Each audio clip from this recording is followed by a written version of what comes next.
Selama bertahun-tahun, Putri selalu ingin tampil di sisi kakaknya David dalam kondisi terbaiknya, dan melemparkan dirinya ke dalam pelukannya.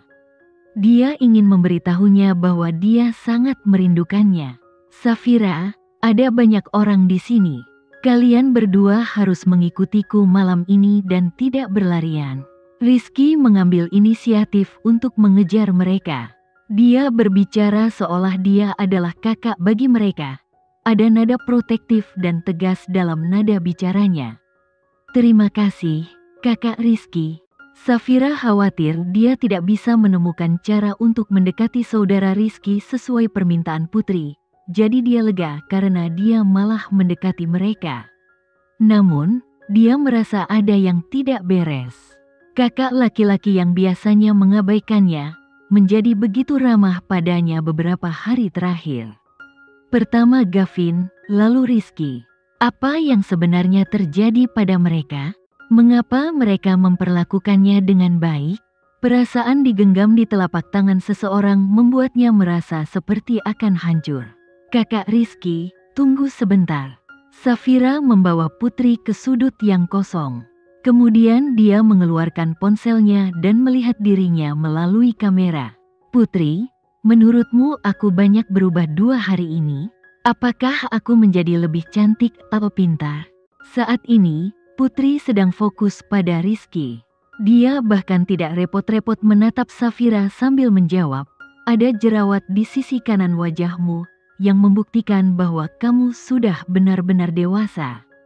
Safira sangat bingung. Ya, penampilanku tidak terlalu bagus dan aku mempunyai jerawat. Tetapi mengapa saudara Rizky dan yang lainnya tiba-tiba memperlakukanku dengan begitu baik? Bahkan nada suara mereka lebih lembut dari biasanya. Putri menjadi waspada dan dengan penuh semangat meraih pakaian Safira. Safira, apa maksudmu kamu tidak biasanya dekat dengan Rizky sebelum ini? Safira mengangguk dengan keras. Dulu kalau aku menyapanya, dia hanya akan mengangguk ke arahku. Dia tidak selembut dan ramah seperti sekarang, bahkan dia meminta kami untuk mengikutinya.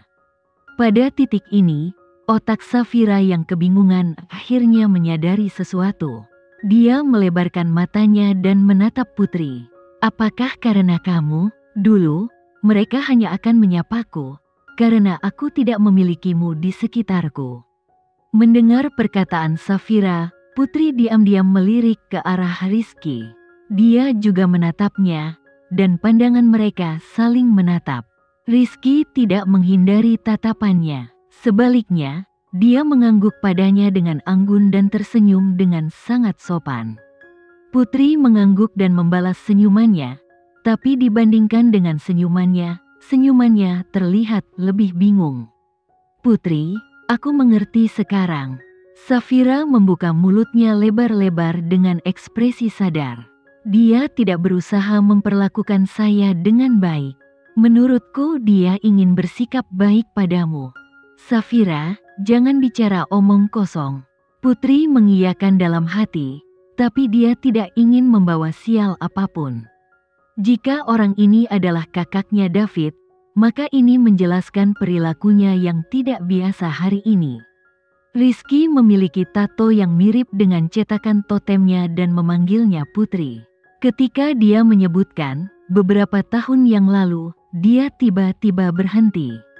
Dia juga sangat mengkhawatirkannya. Semua petunjuk menunjukkan bahwa Rizky adalah saudara laki-lakinya David.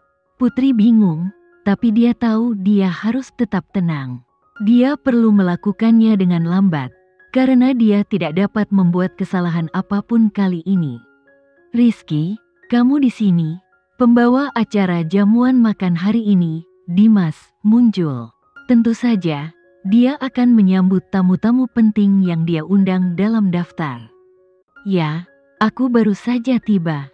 Rizky meninju bahu Dimas. Bagaimana mungkin aku tidak menghadiri jamuan makanmu? Hei, bukankah itu Safira dari keluarga Baskara? Dimas sepertinya baru saja memperhatikan Safira dan berbicara dengan lantang. Safira, kakakmu tidak mengizinkanmu datang ke jamuan makan seperti ini. Mengapa kamu datang ke sini? Dimas telah melalui banyak hal bekerja bersama Gavin. Tidak mengherankan jika gadis kecil seperti Safira datang ke pesta itu.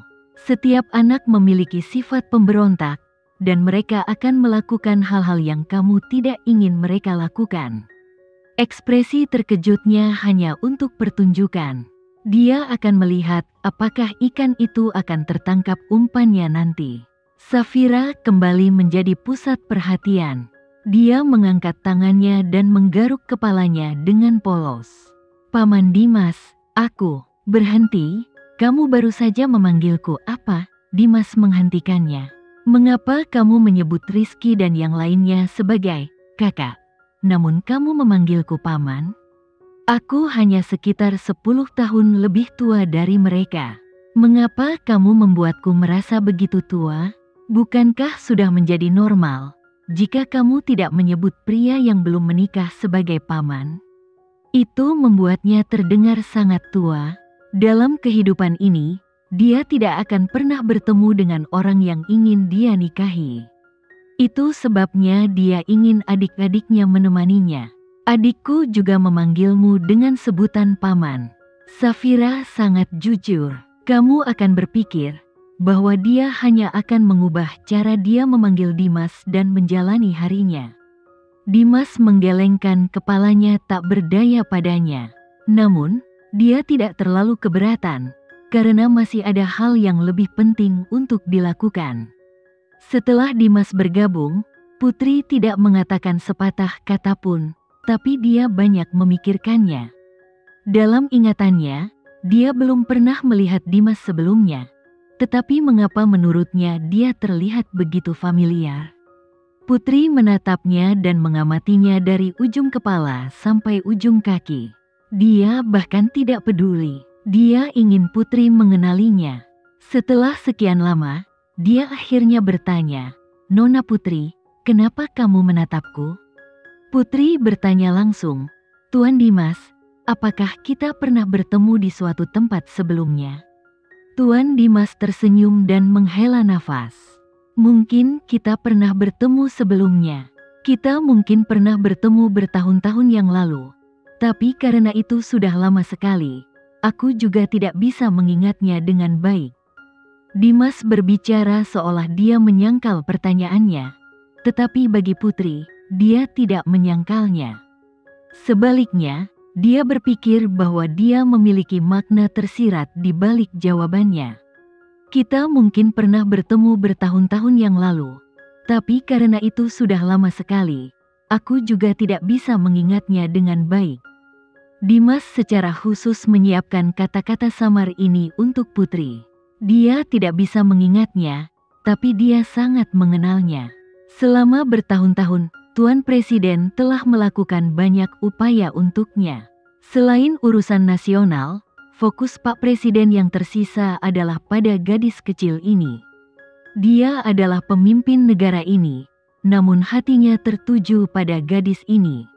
Itu bukanlah pilihan yang bijaksana. Jika terus seperti ini, baik Presiden maupun dirinya pada akhirnya tidak akan mendapatkan hasil yang baik. Jadi menurutnya akan lebih baik jika dia bisa memberikan bantuan. Tapi karena itu sudah lama sekali, aku juga tidak bisa mengingatnya dengan baik.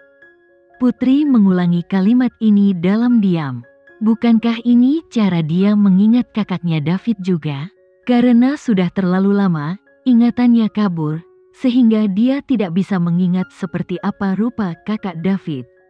Brengsek. Bagaimana dia bisa melupakan penampilan kakak David? Dia harus bisa mengingatnya dengan jelas, agar dia bisa mengenali kakak David dengan baik. Dia menggigit bibirnya dan menggigit dirinya sendiri dengan keras, karena dia ingin melukai dirinya sendiri. Dia ingin menghukum dirinya sendiri. Kakak David mungkin ada di depannya, tapi dia tidak berani bertanya langsung karena takut salah. Jika dia mengingat dengan kuat kemunculan kakaknya David di benaknya, maka situasi ini tidak akan terjadi. Itu semua salahnya sendiri. Apa yang harus dia lakukan sekarang? Putri mengulangi pertanyaan itu dalam benaknya, namun dia tidak dapat menjawabnya meskipun dia berusaha sekuat tenaga. Dimas melihat reaksi yang diinginkannya pada wajah Putri. Dia tersenyum puas dan berkata, "Safira, kita akan mengadakan pesta topeng malam ini. Kalian berdua harus memilih alat peraga sendiri. Setelah selesai, barulah kalian bisa berdansa dengan pria pilihan kalian nanti malam." Menyamar, saat Putri mendengar kegiatan ini, dia tidak bisa tenang. Bisakah dia menggunakan kesempatan ini untuk bertanya pada Rizky nanti saat pesta berlangsung? Karena mereka memakai topeng, dia tidak akan tahu siapa dia. Bahkan jika dia bukan saudara laki-lakinya David, itu tidak masalah. Sekian dulu ya video kali ini, kita lanjutkan lagi videonya di lain waktu. Oh iya, bagaimana menurut kalian? Semoga bisa sedikit menghibur kalian semua. Untuk teman-teman yang baru nonton, jangan lupa subscribe ya, hehehe. Dan kalau teman-teman ada yang ingin gabung langganan, bisa langsung gabung saja untuk dapat fitur yang menarik dan sedikit membantu Mimin. Terima kasih banyak sudah menonton, sampai jumpa lagi, bye.